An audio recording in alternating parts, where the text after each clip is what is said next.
బాలకోటయ్య గారు, అమరావతి అంటే జగన్మోహన్ రెడ్డి గారు ఉన్ననాళ్ళు కూడా అది ఒక అరణ్యం అన్నారు, దాన్ని ఎడారి అన్నారు, అక్కడ ఎవరన్నా మనుషులు ఉంటారా అన్నారు.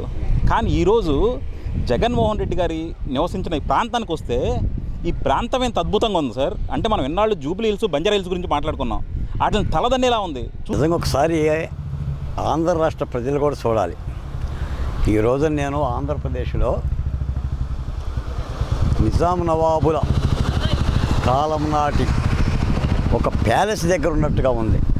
ఇదిగో చూడండి, ఇది మాజీ ముఖ్యమంత్రి జగన్మోహన్ రెడ్డి గారి ప్యాలెస్.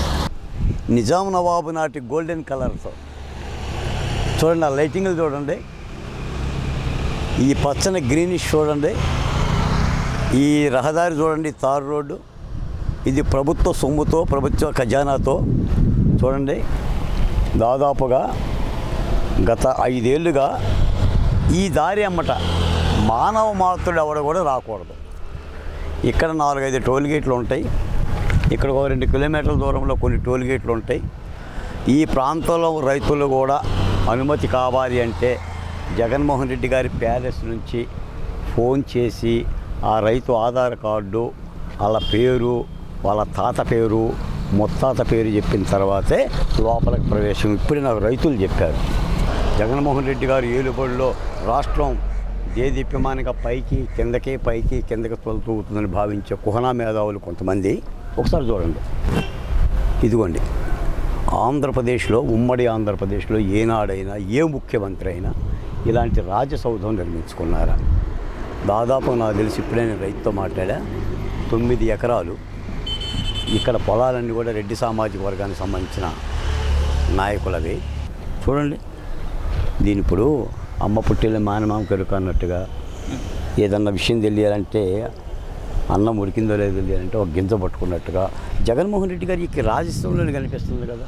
కాబట్టి రాష్ట్ర ప్రజలు కూడా అర్థం చేసుకోవాలి. బాలకోటయ్య గారు, మనం ఇందాక జగన్మోహన్ రెడ్డి గారి నివాసం చూసి వచ్చాం, ఏది మన తాడేపల్లి గారు. ఇక్కడికి వచ్చినాక చంద్రబాబు గారి నివాసం. ఈ 2 నివాసాలకు చూస్తుంటే నాకు నక్కకి నాగలోకానికి కొంత తేడా ఉంది. అంటే నేను ఎవరిని అవమానించడానికి కాదు, ఒకళ్ళదేమో చాలా లగ్జరియస్గా చాలా విశాలమైన రోడ్లో ఉంది, ఇక్కడికి వచ్చేదానికి ఏదో నేల రోడ్లు పల్లెటూరులోకి వచ్చినట్టు ఉంది. ఇది నిజంగా ఒక ముఖ్యమంత్రి గారు ఉండగలిగిన ప్రాంతమేనా అనిపిస్తుంది. అసలు మీరేమంటారు సార్, ఇద్దరి మధ్య అంత వ్యత్యాసం ఏంటి అసలు?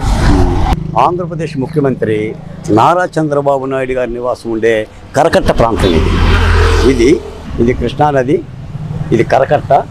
ఈ కరకట్ట ఒడ్డున ఆంధ్రప్రదేశ్ ముఖ్యమంత్రి చంద్రబాబు నాయుడు గారు ఉండే నివాస ప్రాంతం. ఇది నివాస ప్రాంతం.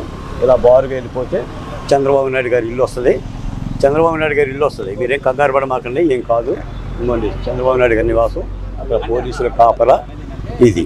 ఇది ఒక సాదాసేలాగా ఒక ముఖ్యమంత్రి ఉండే ఒక నివాస ప్రాంతం. దీని పక్కనే ప్రజావేదిక ఉంది.